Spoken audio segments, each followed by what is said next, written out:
c'est bon.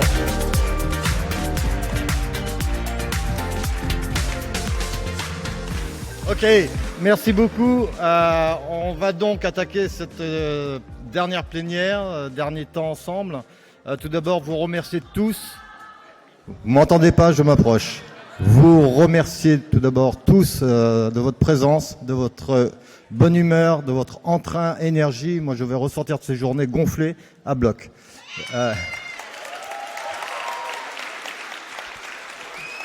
Et j'en profite aussi pour remercier tous ceux qui ont contribué à la réussite de ces journées.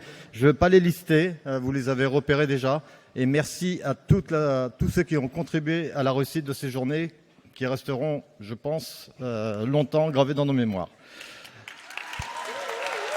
Donc, le temps est venu de remettre notre prix Régine Langlade. Si on peut avoir la vidéo, enfin pas la vidéo, mais la photo. Régine Langlade a été une infirmière qui a contribué à l'essor de l'exercice coordonné dans sa région d'origine, l'Occitanie, qui a créé la Forms à l'époque, qui nous a malheureusement quittés trop tôt, et on souhaitait avoir un prix dédié à Régine. Donc, merci Régine pour tout ce que tu as fait.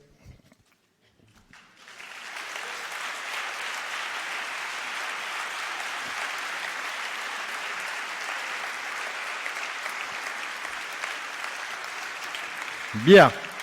Au-delà des émotions, donc ce prix qui visait à récompenser parmi les capsules vidéo que vous avez pu visionner dans le cadre du thème « Aller vers les publics isolés ». Donc nous avons eu plusieurs capsules vidéo qui nous ont été remises. Vous avez pu voter sur les applications, sur Internet. Et donc, j'ai l'honneur de remettre ce prix qui, cette année, a été délivré à la maison de santé Atlas de Laïon Aubance, dans le 49. Donc,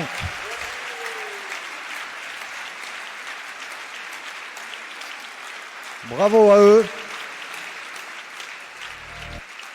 Leur dispositif, la présentation qu'ils nous ont fait porte sur des séances de psychologues financées par la MSP pour des personnes fragiles. Et donc, c'est pas dans le cadre du dispositif Mon Psy, c'est bien leur maison de santé sur leurs fonds propres qui finance l'intervention de la psychologue. Donc, je vous invite à monter sur scène, s'il vous plaît.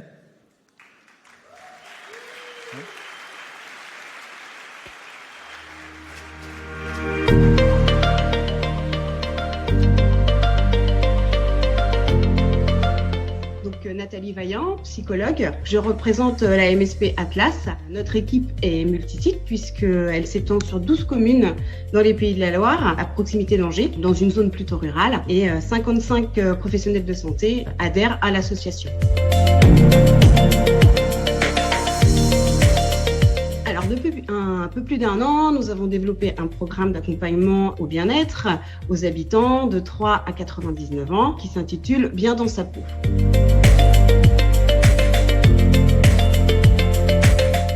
Quand un professionnel de santé repère un patient en souffrance psychique, il lui propose un accompagnement avec un psychologue. Si le patient rencontre des difficultés en termes de précarité et ou de mobilité, il l'oriente vers le dispositif d'accompagnement psychologique de la MSP. Le chef de projet qui coordonne tout cela valide les critères d'inclusion, oriente vers un psychologue qui, lui, prend en contact avec le patient et ils conviennent ensemble d'un premier rendez-vous, pour une première entrevue. 1 à 10 séances sont possibles, en cabinet ou à domicile, totalement prise en charge par la MSP. Et évidemment, l'accompagnement peut se faire au-delà des 10 séances si la situation le nécessite. Ensuite, un retour est fait pendant la prise en charge ou après la prise en charge auprès des professionnels de santé.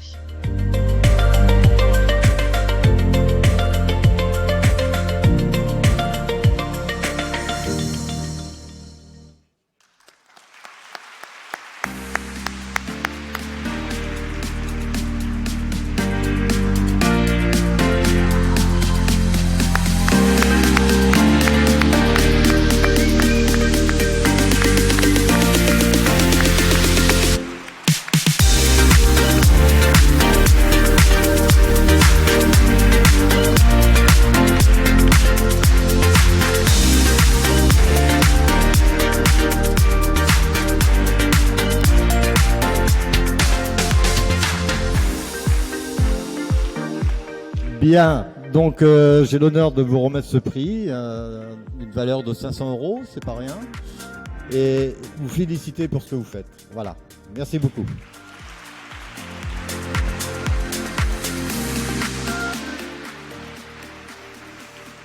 Merci beaucoup, parce qu'on était déjà gagnant en participant à ce concours. Ça nous a permis d'avoir, comme vous le voyez, un support vidéo court qu'on va pouvoir mettre en ligne sur notre site internet, et ça va nous faire un support de communication sur les actions de la maison de santé. On n'est pas très brillant pour développer ce genre de support, donc on était déjà gagnant. Donc merci avec. Je ne connaissais pas l'histoire de Madame Langlade et je suis d'autant plus émue que je suis infirmière avec ma collègue également. Merci à Essor, merci à Lise pour l'accompagnement au montage de la vidéo. Et puis merci à la Fédération APMSL, hein, la plus belle de France, celle qui soutient et accompagne ses équipes pour tous ces projets. Donc voilà, merci à tous et je passe la parole à mes collègues.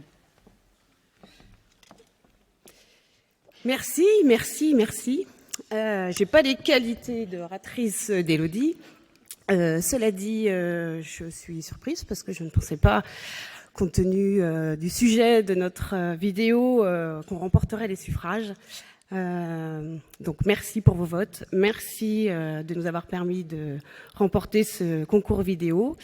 Je ne suis pas toute seule à intervenir sur ce dispositif en tant que psychologue. J'ai d'autres collègues à qui je pense et à qui je dédie un petit peu cette petite victoire. Donc Marie, Fanny, Aurélie et puis Sophie. Voilà, merci encore. Merci.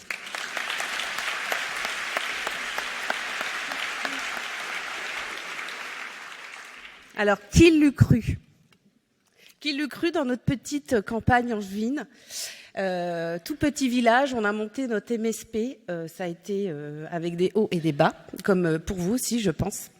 Et je tiens particulièrement à remercier Élodie, car sans Élodie, je pense qu'il n'y aurait pas la MSP. C'est une coordinatrice magique.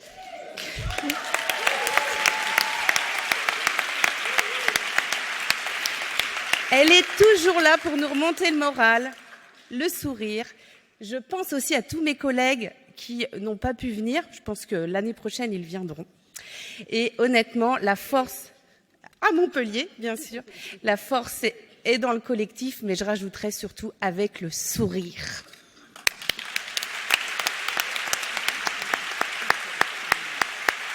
Allez, c'était super. Super. Bien. Remercier effectivement Lise Molimar de Essor qui est en régie. Donc la remercier pour tout le travail qu'elle a accompli pour ce trophée. Voilà. Merci à vous. Et on va attaquer la plénière du moment.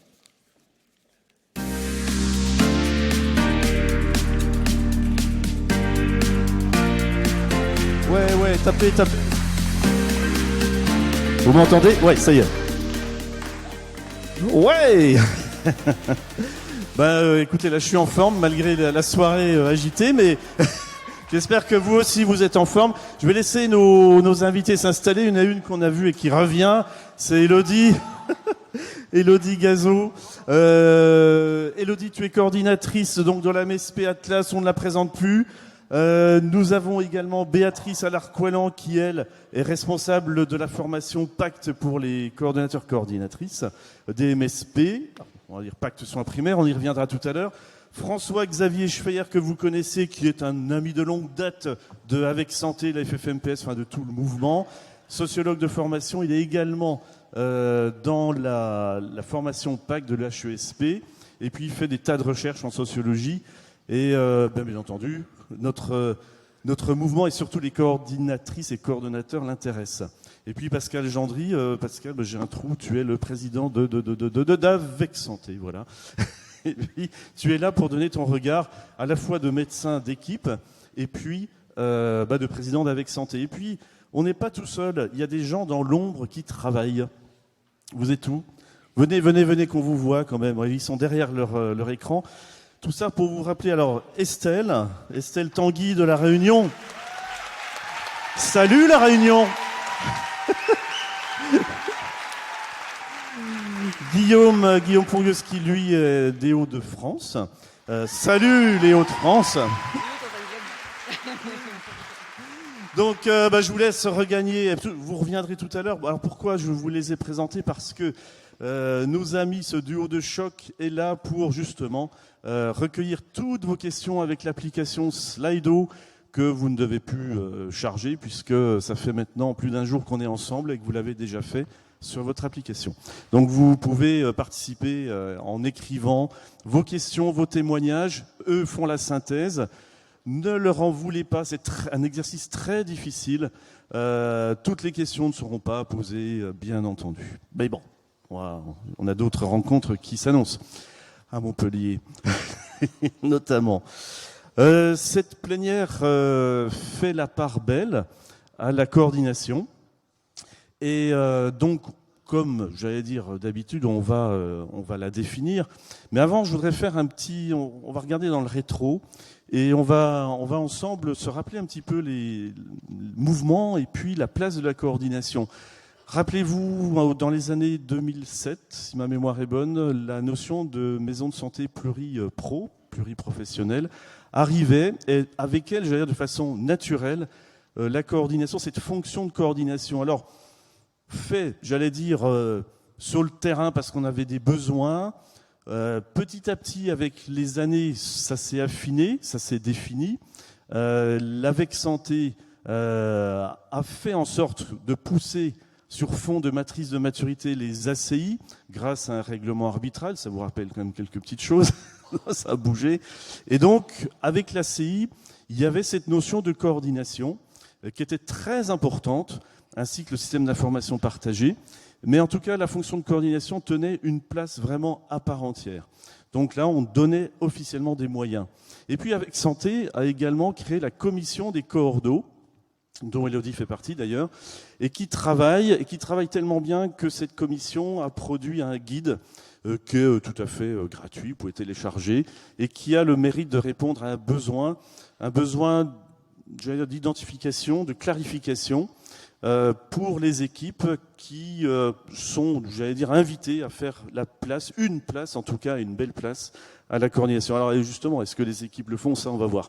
On passe tout de suite à la définition. Alors une définition qui part du terrain, un peu comme notre mouvement ascendant, ça part du terrain. Donc Élodie, je te laisse prendre la parole et ensuite on verra avec François-Xavier qui dézoomera un petit peu. Voilà. Pendant ce temps-là, vous pouvez écrire vos questions, bien entendu. Très bien. Ça marche? Oui. Merci Patrick. Donc, c'est super parce qu'on a eu une magnifique introduction avec la présentation de l'équipe au cours du projet Bien dans sa peau. Donc, embarquement immédiat à nouveau dans les pays de la Loire, dans les coteaux du Lion, où justement j'exerce la fonction de coordination au sein d'une équipe multisite composée de 56 professionnels. Entre-temps, on en a encore gagné un. J'exerce cette fonction-là depuis 10 ans. J'ai toujours accompagné depuis le début l'émergence de l'exercice coordonné sur le secteur parce que je suis aussi infirmière libérale. J'exerce cette profession depuis 17 ans à présent et j'ai toujours eu à cœur de faire évoluer les pratiques mais aussi la vision de soins du territoire au plus près des patients. Donc je me suis investie dès le début, par une mission de secrétaire et puis petit à petit, la question de la coordination s'est posée, on me l'a naturellement proposée. Et je l'ai accepté à une condition, d'être engagée et d'être soutenue par l'équipe dans la formation Pacte des coordinateurs. Donc cette maison de santé, cette équipe multisite, donc sur plusieurs sites, s'est constituée quand même sur un point de départ assez particulier. C'était sur une problématique de désertification médicale à venir, puisque dans les 3 ans, on allait perdre environ la moitié de l'effectif de nos médecins sur le secteur. Donc il y a eu un diagnostic territorial qui a été mené par les élus et il y a eu une proposition de se constituer en équipe et de rédiger de manière collective un projet de santé. Je précise ce point de départ parce que je pense que tout commencement définit aussi la philosophie et la ligne de conduite d'une équipe. Et un point de départ de désertification médicale, c'est pas tout à fait la même chose qu'une équipe qui débute autour d'un projet commun, autour de valeurs communes, autour d'une envie vraiment qui émerge. Et on verra que ça a des retentissements quand même ensuite sur la manière dont j'exerce la fonction de coordination. Donc concrètement, moi j'exerce cette fonction à raison de 8 à 10 heures par semaine, si on y ajoute les quelques heures de réunion.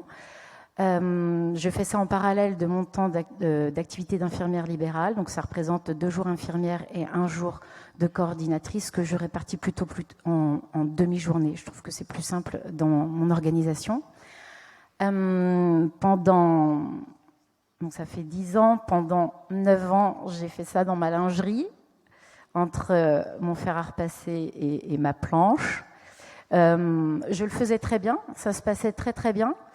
Et puis est venue vraiment quand même se poser une problématique majeure, c'est que j'avais quand même bien compris que la coordination se faisait en allant vers les partenaires pour monter des projets. Et pour cela, il faut organiser des rencontres. Et on n'avait pas à l'époque de bâtiment architectural. Et là, je ne pouvais pas les accueillir avec mes bassines de linge. C'était quand même pas très correct. Donc, comme il y avait le projet d'un bâtiment architectural, puisqu'il y avait quand même un noyau de professionnels, une quinzaine qui souhaitaient se regrouper pour expérimenter la proximité cognitive, pour vraiment essayer d'agrandir leurs locaux et d'y faire de la place. Et donc là, j'ai vraiment soumis l'idée peut-être d'y accorder un bureau de 9 mètres carrés pour la fonction de coordination. J'ai dû me battre. J'ai vraiment dû le dire que ce n'était pas un bureau que je réclamais, c'était un bureau que je souhaitais impérativement pour y stocker déjà tous les documents nécessaires à la gestion des structures, que ce soit l'association ou la CISA. Je n'ai pas à avoir ça dans ma maison. Et puis c'est aussi un bureau qui est dédié à la fonction de coordination, qui n'est pas le bureau de la coordinatrice. D'ailleurs, il n'y a pas mon nom sur la porte. Elle est vraiment, ce bureau, il est totalement anonymisé. Je le partage d'ailleurs avec une diététicienne. Et franchement, ça a été vraiment quelque chose de très important. Je me suis battue, j'ai vraiment dû me battre. J'ai dû quitter plusieurs fois des comités de gestion pour montrer mon opposition. Je pense que j'aurais été prête à carrément tout plaquer si j'avais pas eu cet espace dédié à la coordination. Donc vous l'aurez compris, je ne personnifie pas cette fonction. C'est une coordination partagée, c'est-à-dire que globalement, moi, j'assure la gestion de la structure, on va dire ça comme ça, de manière un peu transversale, donc la gestion un petit peu qui tourne autour du juridique, donc l'association et la CISA. Et j'accompagne à l'émergence des projets, j'ai plus la vision à l'année, on va dire ça comme ça. Et ensuite, lorsqu'émerge un projet, une thématique fait sens, un groupe de travail se constitue, rapidement, on a convenu qu'un chef de projet deviendrait coordinateur du projet. Et donc, il a environ 2 heures par mois qui est alloué au suivi de l'équipe, de la dynamique du projet et aussi des éléments de financement, puisque je ne gère aucune question relative au suivi du budget. Il y a un trésorier de l'association, un trésorier de la CISA et le coordinateur de projet qui suit sa ligne de projet. Donc voilà pourquoi je n'ai que 8 heures en fait. C'est vraiment une coordination partagée. Au niveau du leadership, je n'ai pas à proprement dit vraiment de leader. Il y en a eu un médecin qui est parti à la retraite, mais qui était plutôt dans la philosophie du rassemblement, mais qui ne comprenait pas vraiment les enjeux de l'exercice coordonné, qui n'était pas forcément participatif ou qui ne venait pas lors de ces régions. Donc j'étais un peu la seule à m'alimenter et à faire un retour sur le terrain de ce qui pouvait exister ailleurs. Donc on m'a parfois même identifié sous forme de leader, ce qui n'était pas très agréable, je ne voulais pas prendre cette casquette-là. Donc au final, on en est venu à force, vous voyez bien, de difficultés de communication, à se dire qu'on allait former une team Atlas, composée des membres du bureau de l'association et des membres du comité de gestion de la CISA. Et cette team-là, qui est composée d'environ 11 membres, moi je n'y suis qu'à titre consultatif, je n'assiste pas à toutes les réunions, mais je ne la rencontre qu'une fois toutes les 6 semaines. C'est le seul lien que j'ai avec mon leadership, si vous voulez. Une fois toutes les 6 semaines, 1 heure. Alors, ça se passe bien, vous voyez, ça se passe bien. Vous vous dites, on est une équipe assez bien structurée, ça fonctionne. Moi, je me sens bien dans ma mission, là, dans les tâches que j'ai à réaliser. J'ai bien pigé le job. Par contre, en fait, il y a un truc que j'ai compris, et bizarrement, assez tardivement, ce qui paraît étonnant, c'est que la coordination ne repose pas exclusivement sur des aspects techniques, en fait. C'est vraiment la gestion des relations au sein de l'équipe, la gestion de l'humain. Et là, en fait, ça m'a valu mes plus grands moments de solitude. Je pense que ça résonne un petit peu dans la salle. En fait, je me pose souvent cette question, comment je dois m'adresser à telle personne ? comment je dois m'adresser à l'équipe, comment je dois me positionner, qu'est-ce qu'ils attendent de moi en tant que coordinatrice, qu'est-ce que je suis prête à donner sans me perdre moi-même dans ma vision des choses. Et alors ça c'est une question, mais que je me pose peut-être bien 10 fois par semaine, quoi. C'est incroyable l'énergie que je dépense, mais c'est bien parce que j'avance, c'est très intéressant. Alors j'ai essayé plusieurs casquettes pour répondre à ça. Dans les premiers temps, surtout que je suivais la formation Pacte d'une grande richesse, je ne remercierai jamais cette formation. Assez ? Oui, 15 secondes, ok. Ah oui, c'est très court, 15 secondes. Ok, donc j'ai essayé celle qui est très bonne élève et qui s'épuise et ça ne fonctionne pas. J'ai essayé de faire celle qui est exécutante en faisant passer ses valeurs à l'arrière-plan, ça ne fonctionne pas. Donc finalement, j'ai fait une chose qui est assez extraordinaire. À un moment donné, j'ai stoppé, j'ai arrêté. J'ai arrêté, on m'a plus vu, je pense pendant un mois, on m'a plus vu.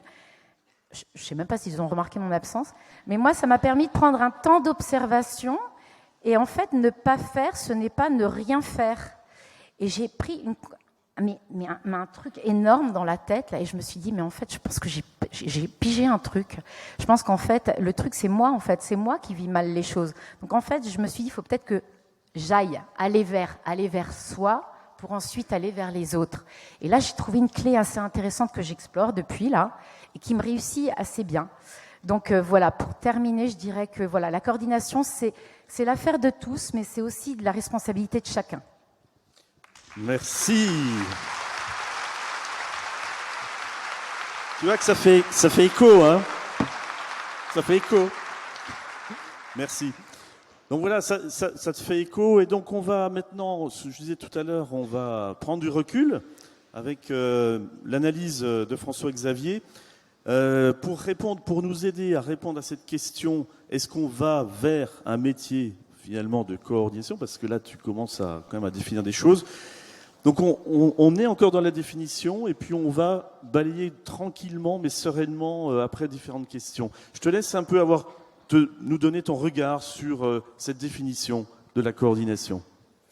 Alors c'est passionnant d'écouter Élodie, et ce que tu dis très bien, Élodie, c'est l'engagement, la passion, mais aussi le courage, en fait. Parce que, bien sûr, on célèbre les succès, mais tu le dis toi-même, il y a des moments, il y a des épreuves, et puis il faut avoir le courage parfois de poser ses marques, etc. Alors, je dirais que ce que tu décris très bien, c'est deux aspects de la coordination, c'est le travail et le processus de changement. Mais je me serais arrêté là si j'avais parlé, par exemple, à Nantes. Mais aujourd'hui, je dirais que la coordination, c'est trois choses. C'est une norme institutionnelle, du travail et un processus de changement. Une norme institutionnelle parce que, c'est vrai, c'est parti du terrain, comme toujours en santé, c'est le terrain qui commence, mais on voit bien qu'aujourd'hui, la coordination, c'est une priorité des politiques publiques. On l'a vu hier. Et donc, du coup, c'est porté par les pouvoirs publics et pas seulement par Avec Santé. C'est-à-dire qu'il y a un coportage. J'y reviendrai. Un travail, alors c'est le travail d'une fonction de coordination, mais on voit aussi que c'est le travail d'une équipe. Et du coup, ça embraye sur le processus de changement, parce que qui dit coordination dit changement des pratiques, changement des représentations. Et ça, le problème, c'est le problème de la temporalité. Le politique a des échéances, il est assez pressé. Le cordeau a une énergie qui est limitée, donc il ne faut quand même pas trop l'user. Et le processus de changement, là, on est dans du long terme. Donc on voit bien qu'on est déjà dans une tension de temporalité. Maintenant, au niveau de la dynamique, le processus, la norme institutionnelle, si vous voulez, elle est très originale parce qu'elle est essentiellement incitative, pas du tout coercitive. C'est toujours ce qu'on entend. Faites le terrain, faites. Mais en fait, quelle est la dynamique ? C'est que le nœud va se resserrer, c'est évident, ça va se durcir. Alors, il y a deux lectures qu'on peut faire. Ça se durcit. Alors on peut se dire, mais c'est scandaleux, on va nous imposer des choses. Mais si on raisonne d'une façon sociologique, on se dit, il ne peut y avoir de collectif que s'il y a un minimum de contraintes. Acceptées.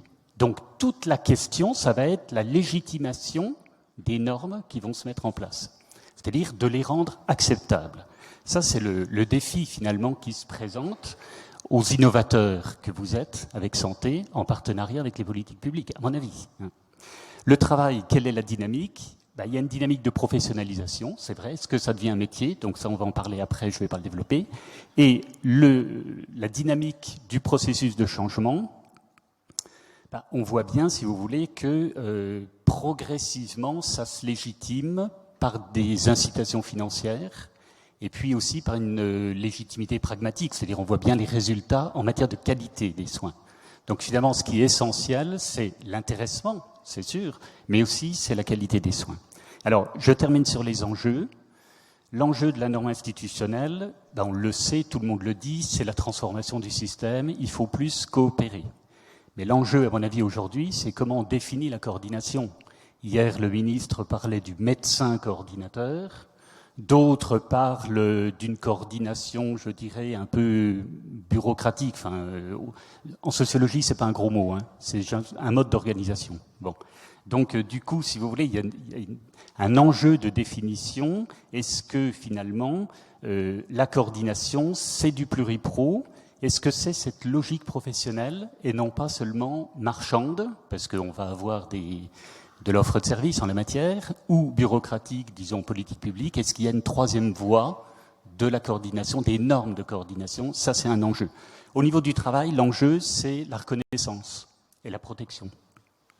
Et c'est vrai que c'est une fonction qui peut être, qui expose et qui peut être difficile. Et l'enjeu au niveau du processus, alors c'est les deux objectifs, c'est la lutte contre les déserts médicaux, mais c'est aussi le pluripro. Et aujourd'hui, on voit bien que dans les territoires où la démographie est très sous-dotée finalement, surtout au niveau médical, les équipes sont à l'épreuve, elles sont parfois dans des logiques de survie quand vraiment ça va mal, et souvent dans des logiques du faire-face, c'est-à-dire on a des priorités, on ne peut pas tout faire, on a dû faire face, et que finalement le rêve de l'innovation, des projets et tout, on ne peut le faire que dans un environnement démographiquement à peu près équilibré. Ça, c'est le premier enjeu, si vous voulez. Le deuxième enjeu, c'est le pluripro, c'est-à-dire à vouloir aller trop vite ou à ne lutter que contre les déserts médicaux.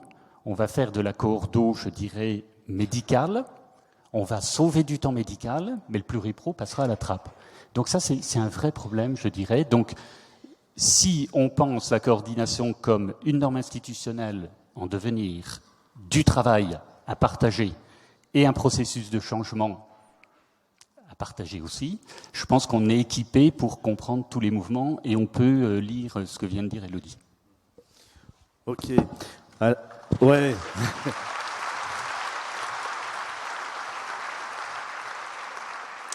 Voilà une analyse qui va bien nous aider avec l'annonce des 4000 MSP du ministre, etc. On reviendra avec Pascal là-dessus, j'espère qu'on aura le temps. Par contre, il y a une facette importante, c'est la formation. Béatrice, toi tu es responsable de cette formation.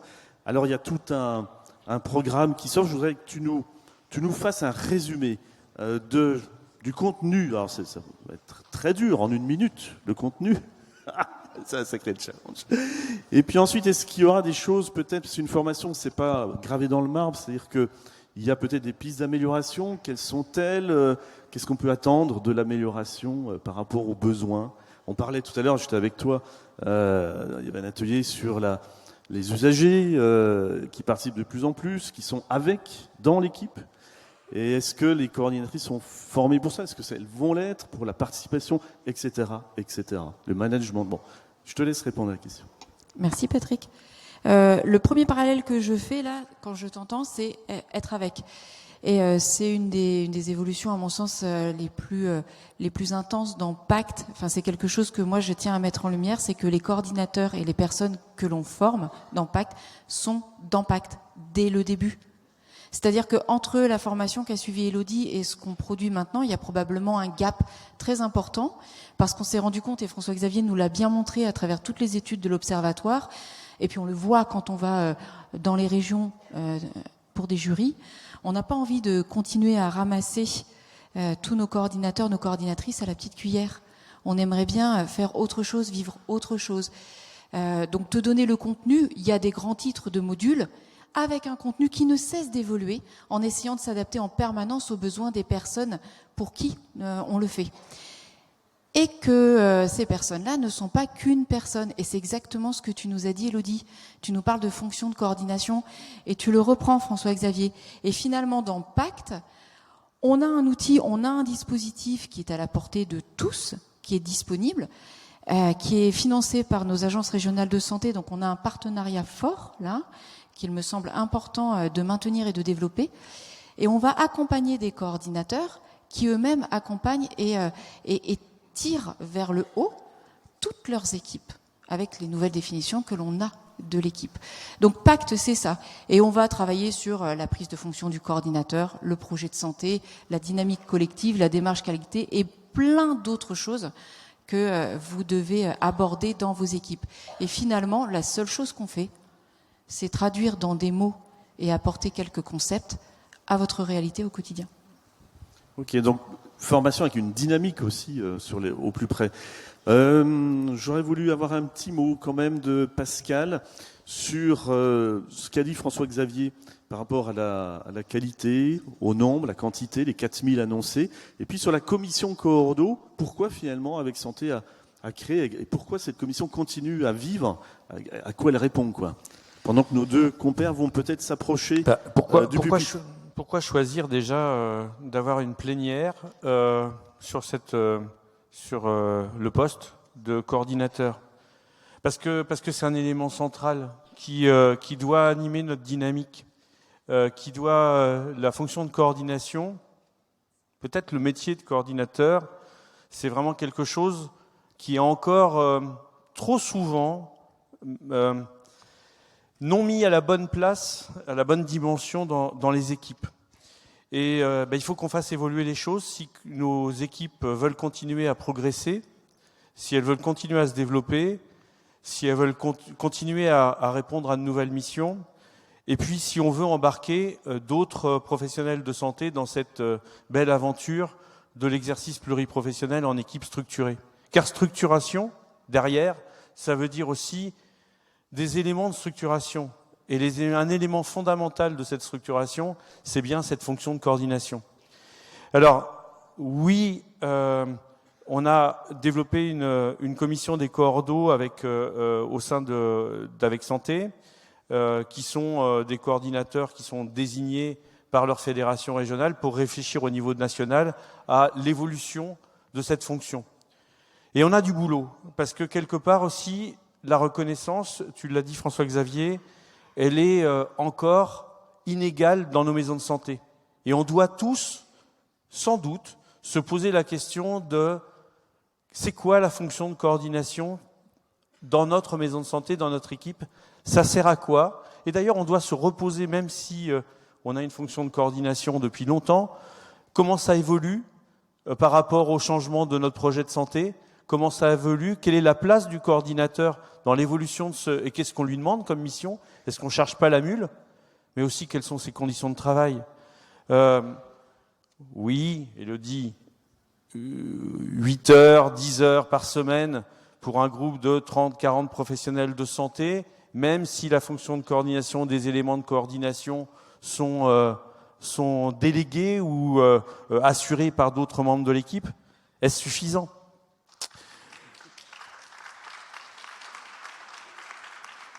Oui, Élodie, on doit se poser la question si seuls des éléments de l'équipe, seuls des participants de l'équipe ont plus de poids ou moins de poids pour décider de la temporalité d'utilisation du coordinateur. Et c'est pas parce que la patientèle ou l'ACI est calculée en fonction de la patientèle médecin que la seule décision du gap de temps utilisé par la fonction de coordination et le coordinateur doit être à la seule décision des médecins.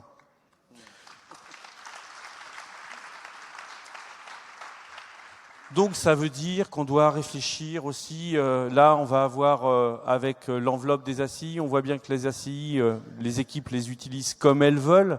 La fonction de coordination est bien un indicateur de présence, pour répondre aux critères de l'ACI, mais l'utilisation des fonds, elle est à la main des équipes. Et là, avec l'augmentation, on espère, entre 10, 15, 20% de l'ACI grâce à l'avenant qui vient d'être signé, faut que les équipes se posent la question comment elles utilisent ces nouveaux fonds.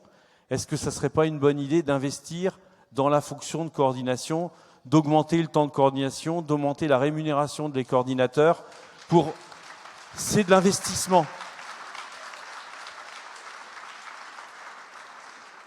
C'est clairement de l'investissement, il faut vraiment se poser la question. Et une autre question, oui je sais, ça va faire forcément réagir.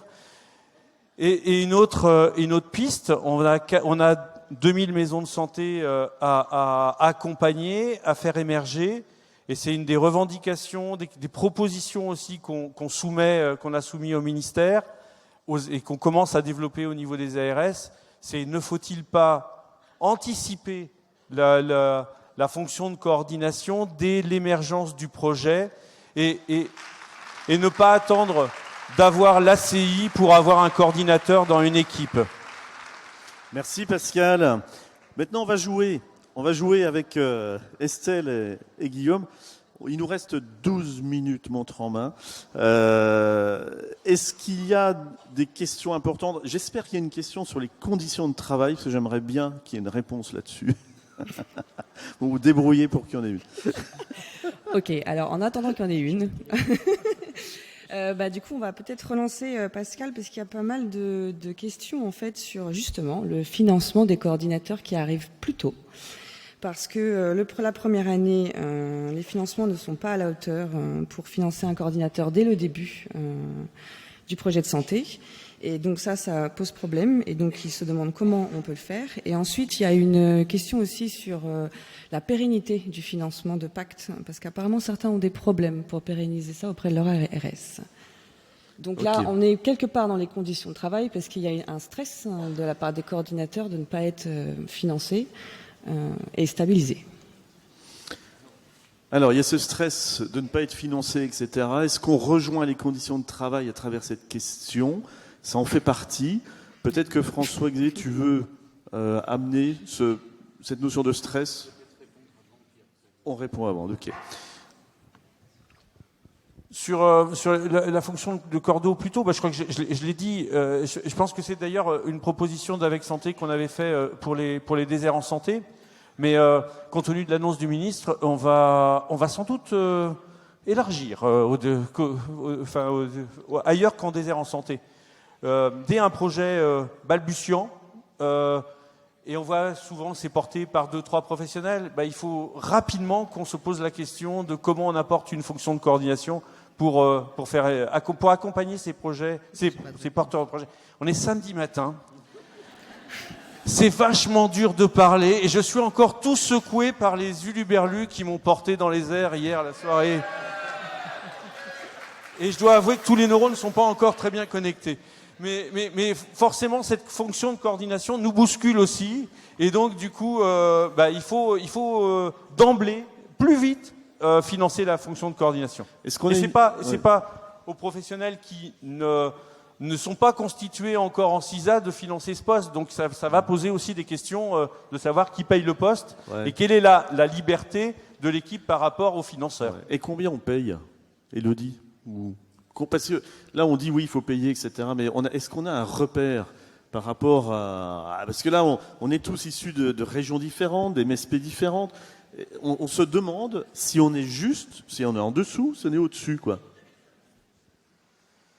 C'est vrai que c'est dépendant quand même de l'enveloppe qui est allouée à chaque équipe, puisqu'évidemment, on ne va pas demander non plus des salaires qui pourraient mettre en péril les projets. Mais effectivement, s'il y a quand même bien un investissement à faire au départ, c'est dans cette fonction de coordination. Et il ne faut pas non plus négliger les coordinateurs qui, au début, ont peut-être investi du temps bénévolement par bonne volonté, en leur disant on va te donner un petit quelque chose. C'est humiliant, quoi.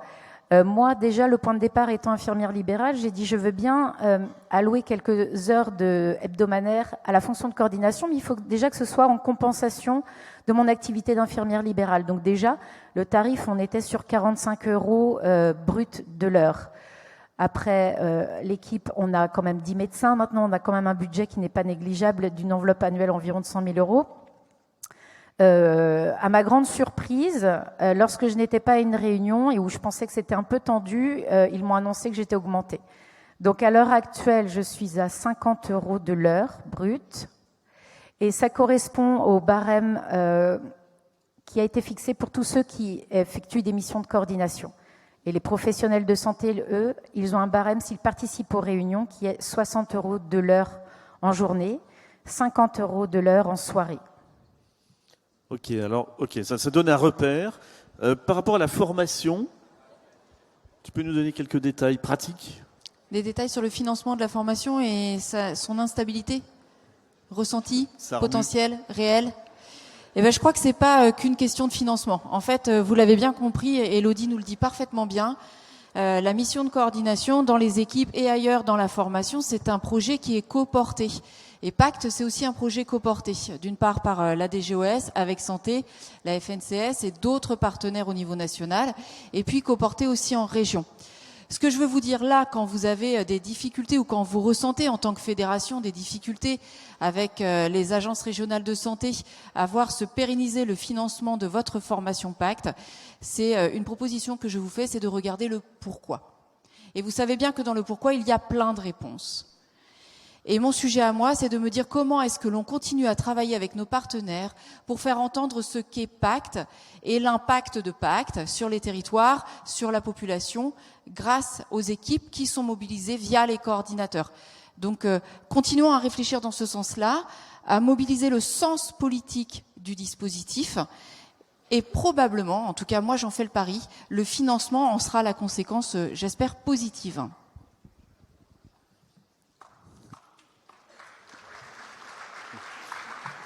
Ouais, une autre question ? Toujours dans les conditions de travail, il y a une question qui revient en fait sur une convention collective, mais je pense qu'on parle de plus d'un référentiel métier en fait. Où en est-on du référentiel métier et d'une potentielle convention collective à destination des coordinateurs ? Est-elle en création ou non ? Ouais, Pascal ? C'est extrême. Alors moi c'est un sujet qu'on a commencé à aborder, qu'on a abordé dans des réunions aussi ministérielles. C'est super compliqué pour aboutir à ce référentiel métier, parce qu'en fait, quelque part aussi, la fonction de coordination ou même la définition de ce métier de coordinateur, comme ça s'appelle coordinateur, ça fait référence aussi à d'autres qui sont coordinateurs. Donc ça va être la même chose qu'un coordinateur de DAC ou un coordinateur de CPTS, évidemment, mais c'est aussi ça fait aussi référence à des coordinateurs même en centre de santé, et donc du coup c'est super compliqué à accorder, et ça dépend aussi de réflexions interministérielles. Et donc ça c'est vraiment une réflexion qui risque de mettre du temps. Et nous, notre souci, c'est de ne pas mettre aussi en décalage soit la barre trop haut, soit la barre trop bas, pour mettre en difficulté la dynamique des équipes, parce que quelque part, il faut aussi que ça s'accorde, cette fonction de coordination et ce métier de coordinateur s'accorde avec les dynamiques pluriprofessionnelles et ne les freine pas. Et ne soit pas un obstacle non plus à cette structuration. Donc c'est quelque chose qui est vraiment très compliqué, mais c'est un sujet là des tout prochains mois, et on va y travailler, et notamment on y travaille avec ça va être un des enjeux de la commission Coordo au niveau national. Mais peut-être ce référentiel métier, qu'est-ce que tu en penses toi, François-Xavier ? Si vous voulez, là, il y a une espèce de paradoxe, parce que il est bien évident qu'on ne va pas faire un référentiel métier des coordos de MSP, ça c'est clair. Donc, qui dit référentiel métier de coordination dit incluant plusieurs fonctions. Et donc, le paradoxe qu'on a aujourd'hui, me semble-t-il, qui se pose, c'est qu'il y a à la fois le travail, je dirais, de définition d'un périmètre de coordination de MSP, mais aussi de CPTS, et c'est pas le même métier, et qui se différencie d'autres types, mais en même temps, il faut jouer collectif si on veut créer un métier. Et donc, à mon avis, c'est une vraie question, si vous voulez, c'est à la fois préserver effectivement la spécificité du travail en MSP ou en CPTS, mais à la fois se dire on sort du bois parce que si on veut finalement un référentiel métier, ça va être un référentiel métier de coordination. Donc, et là, il faut accepter, je dirais, les tensions, les confrontations et ne plus être que entre soi, quoi. Enfin, je pense que c'est ça l'enjeu, en fait. Hein. Si on veut professionnaliser, il faut sortir un peu du bois. Ouais, oui. Guillaume vient de me dire qu'il y a beaucoup de questions, mais que le temps passe. Mais oui, le temps, c'est terrible. Par contre, j'aimerais bien qu'on parle, avant d'avoir votre avis sur est-ce qu'on va vers un métier de coordinateur ou de coordinatrice de maison de santé. Je voulais que tu nous parles, François-Xavier, des premiers éléments de ta recherche concernant les conditions de travail de ces coordonnateurs et coordinatrices. Alors, c'est pas ma recherche, c'est un projet, c'est une belle aventure. C'est Adeline et Jean-Paul qui me téléphonent en disant on trouve qu'il y a des gens, des coordinatrices en difficulté, etc. On va travailler ensemble et donc du coup il y a un petit groupe de travail avec Alexia, Manon, Sabrina, etc. qui se met donc un groupe d'Occitanie et l'Observatoire Pacte. On a fait une enquête, très beau taux de réponse, 87 questionnaires exploitables. Qu'est-ce qu'on en sort? En gros, si vous voulez, il y a une minorité de gens qui sont dans une intégration laborieuse ou disqualifiante. C'est en gros 10-12% qui ont des conditions de travail mauvaises et un travail mauvais. Donc ça, c'est vraiment c'est l'épreuve. Bon. Mais c'est une petite minorité. La grande majorité, c'est plutôt de l'intégration, je dirais, incertaine. C'est-à-dire que, en gros, on est dans des conditions de travail qui sont variables, mais plutôt précaires. Et quand on demande aux gens d'être auto-entrepreneurs, c'est pas forcément un bon signe. Donc, vous voyez, la précarité, il faut l'analyser aussi. C'est le temps partiel, c'est le travail empêché, c'est le fait que le travail rémunéré ne correspond pas au volume du travail fait, c'est-à-dire qu'il y a une part bénévole, entre guillemets. Bon, donc, conditions de travail plutôt précaires, mais en même temps, grande satisfaction au travail. Et là, il y a un vrai... Alors, on peut s'en réjouir, c'est génial. Les taux, mais c'est soviétique, hein. C'est qualité de travail 90%, bonne organisation 90%, enfin, c'est des taux très très élevés. Mais le problème, c'est que si on dit que tout va bien, on risque de masquer la réalité. Et donc là, il y a quand même une réflexion, je dirais, c'est-à-dire que les cordeaux, c'est nécessaire de plaider la cordeau, le travail collectif et tout. Donc il faut donner de sa personne, il faut y croire. Donc on est dans le discours de support, de position, enfin on est positif quoi, et il faut être positif. Et en même temps, il ne faut pas perdre le recul et dire les choses comme elles sont. C'est-à-dire qu'effectivement, il y a des questions à se poser. Intégration incertaine, on n'est pas dans de l'intégration assurée, hein, pas encore. Merci, en tout cas ça éclaire. Et là maintenant, alors on arrête bien entendu les questions parce que là on va exploser le timing. Oui.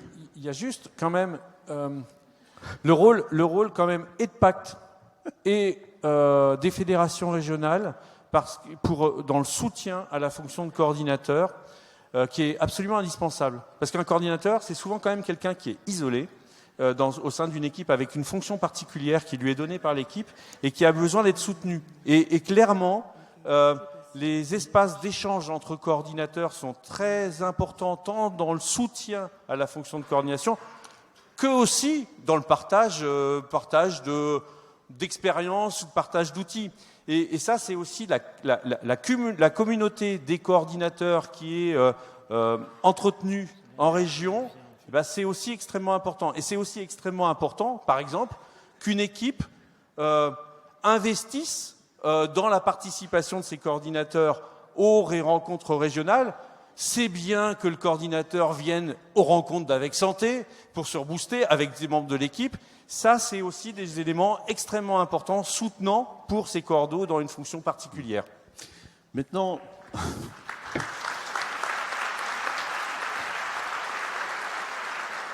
Conclusion, oui, non, êtes-vous pour un aller vers le métier, la reconnaissance du métier de coordinateur? Élodie, oui, non. Simplement oui, non. Parce que là, on est... Oui. Bon, ok. On verra à Montpellier pourquoi. On se donnera... ok, on verra pourquoi. Béatrice, oui ou non? Ça dépendra de la façon. Et pour qui?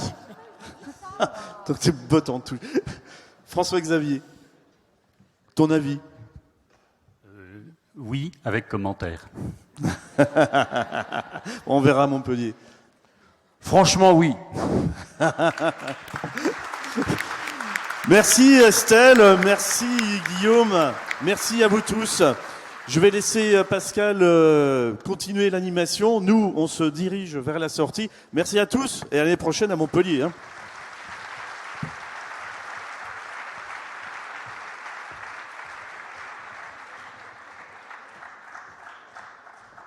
Oh là là, que je n'aime pas ce moment.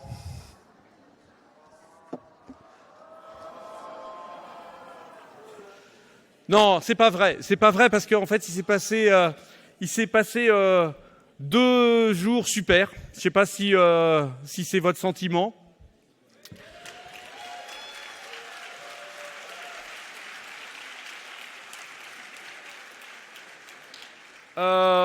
Il s'est passé 2 jours super où on a senti une dynamique profonde vers plus d'équipes, vers plus de pluripro, vers plus d'échanges entre nous, vers plus de qualité, vers plus d'usagers, vers plus de nouvelles pratiques. Et on est vraiment allé vers. Donc ça, objectif atteint. Objectif atteint parce que aussi challenge. Les débats ont été, j'espère, ont été de qualité. Les ateliers, apparemment, d'après les retours qu'on en a, ont été de qualité. Et j'espère qu'ils vous ont été aussi utiles et qu'ils vous ont satisfait. Et puis aussi, on a un challenge, c'est de faire progresser nos équipes, monter encore nos équipes et monter de nouvelles équipes, d'accompagner de nouvelles équipes.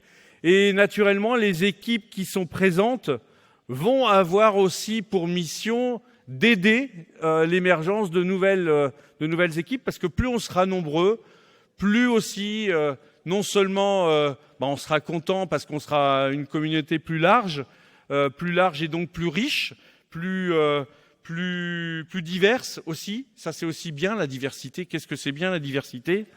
Et aussi parce que aussi vous avez votre expérience à apporter à des équipes naissantes, et c'est ça qui crée communauté. On sera à 4000 maisons de santé en 2027, on n'en doute pas, mais avec nos partenaires, avec les ARS, avec l'assurance maladie, avec l'État, avec vous aussi, et ça c'est super, et avec les fédérations régionales. Et il y a une fédération régionale qui doit être saluée particulièrement, c'est celle de la Bretagne, c'est celle d'Essor.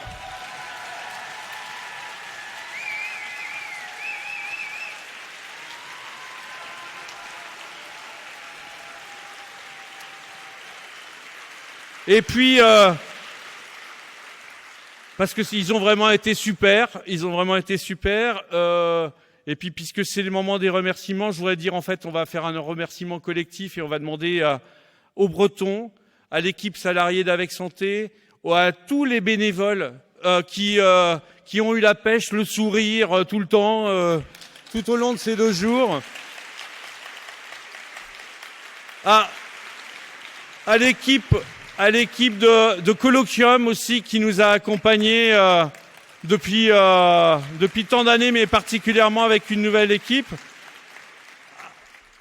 de venir sur scène, mais aussi à tous les gens du Palais des Congrès qui nous ont aussi appuyés sur les services techniques. Merci à eux là qui sont dans le fond. Merci aux exposants aussi, parce que sans eux, ça aurait été compliqué. Donc je demande, venez venez avec moi. Merci au conseil d'administration d'Avec Santé d'avoir bossé comme des fous aussi pour la réussite. Et maintenant aux Occitans aussi de venir sur la scène.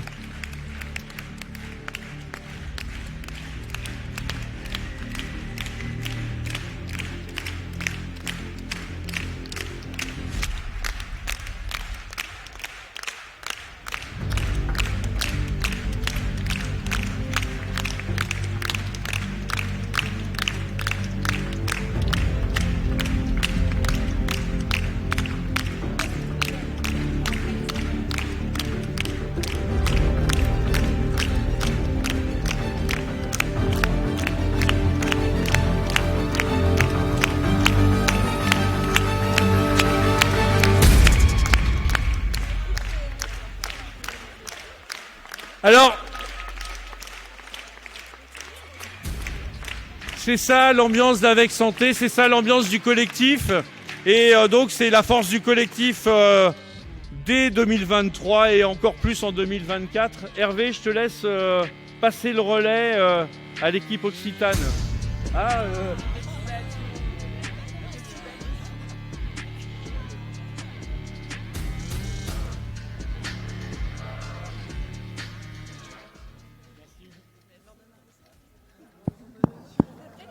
Merci.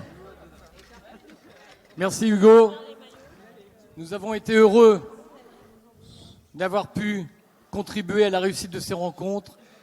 Nous avons aussi été heureux d'avoir pu associer les usagers à ces rencontres, à monter avec nous dans ce bateau de l'exercice coordonné et de son développement.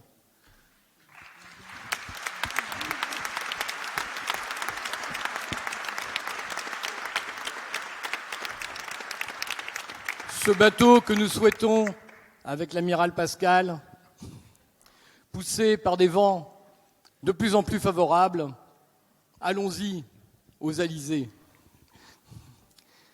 Enfin, l'an prochain, Montpellier, la plus ancienne faculté de médecine du monde. Ah, ça va, je croyais qu'il parlait de moi. Donc, oh putain. Ce n'est pas tant, ce ne sera plus tant le vent de Saint-Malo que peut-être le souffle de l'histoire qui nous poussera, mais surtout, ce sera la force du collectif. La force du collectif. Et voilà. Et Michel, attention, je te passe la balle.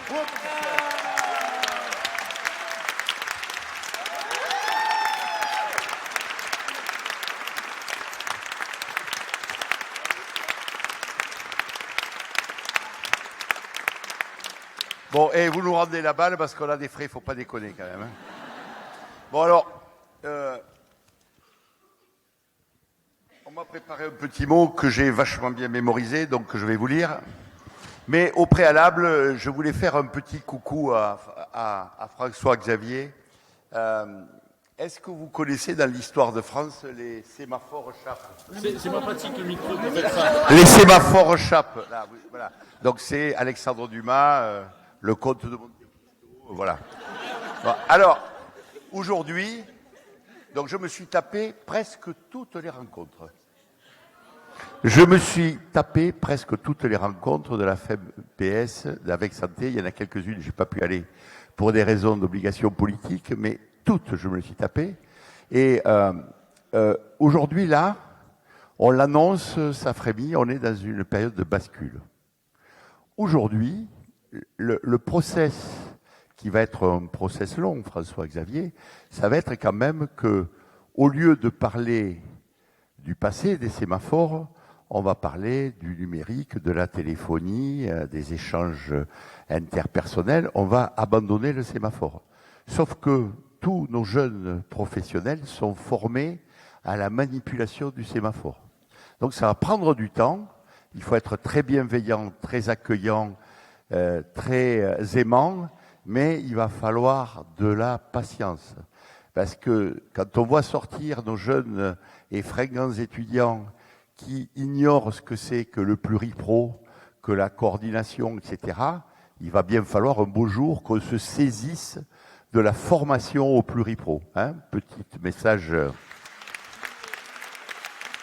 Bon. Alors, quand même, ces salopards de Bretons, ils l'ont fait vachement bien. Hein. Bravo.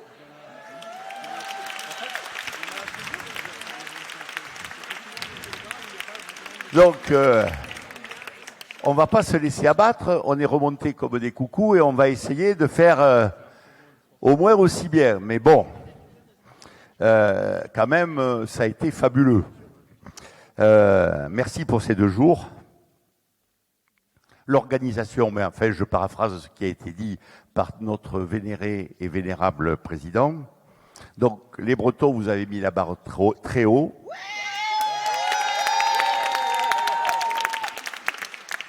Donc, on va pas se dégonfler, hein, on va relever le challenge. Et donc, donc on a préparé quelques petites vannes assez mauvais goût. À présent, les Bretons, je vous propose qu'on range les couilles d'amandes, mais on peut en manger un peu. Et on va sortir les cassoulets, mais pas que. Alors, donc, ce n'est qu'un au revoir. 22, 23 mars, 24 à Montpellier, 2024. On vous attend nombreuses et nombreux, donc vous êtes obligés de venir. On a vos noms, vos adresses, vos mails, faites gaffe. Professionnels de santé libéraux, équipe pluriprofessionnelle, j'en ai une liste là, et puis la fin, ça va déclencher là-haut là. Institutionnels, citoyens, patients, impatients, élus, usagers, venez vivre la force.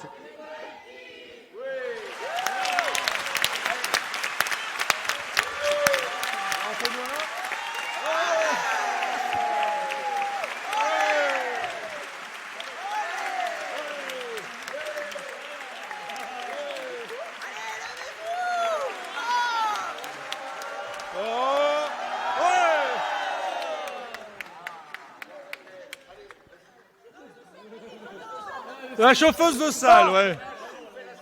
Alors, par contre, pour une bonne ola, ça se fait pas assis. À un moment donné, il faut se lever. Non, ça se fait dans un ordre, doucement. On va partir du premier rang et après, on remonte jusqu'en haut. Vous êtes prêts? Je l'aurais fait, hein. L'Occitanie, ils étaient à fond, hein.